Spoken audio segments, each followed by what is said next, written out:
أمي، أريد شراء حلوى وشيبسي وبيبسي. حبيبي، أخبرتك قبل ذلك أن هذه الأشياء ضارة جدا بصحتك. ولكن كل الأطفال يشترونها. هؤلاء الأطفال مظلومين، لأنهم لم يوجههم أحد. ولكن تلك الأشياء لم تضر أحد.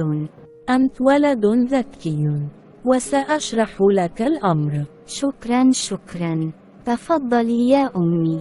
كل شيء مصنوع يضع له الصانع شروط لاستخدامه. لم أفهم.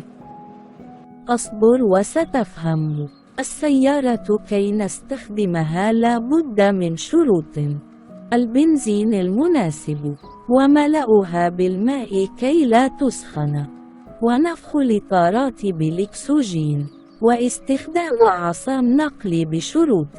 لو لم تلتزم بهذه الشروط فلن تعمل السيارة وستخرب. نعم. كذلك كل شيء له شروط أو برمجة معينة لاستخدامه كالثلاجة والغسالة وخلافه. وما علاقة ذلك بالأكل؟ علاقة كبيرة. منتظرك.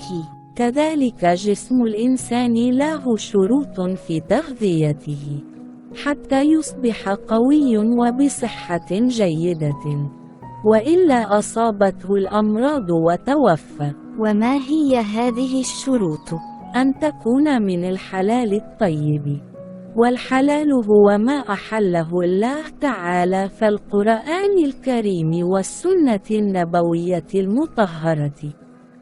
والطيب هو النافع، والأشياء التي تريد أن تشتريها بها مواد مضافة، وهي ليست من المكونات الطبيعية للأغذية، وثبت علميا أنها ضارة جدا بالجسم، وقد تكون من عظام وجلد الميتة، ومن دهن الخنزير كفى يا أمي، أنا لن أطلب منك شراءها مرة أخرى.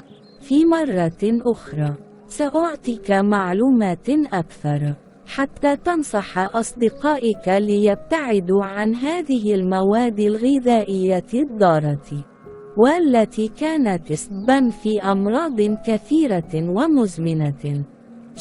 شكرا يا أمي، سأفعل.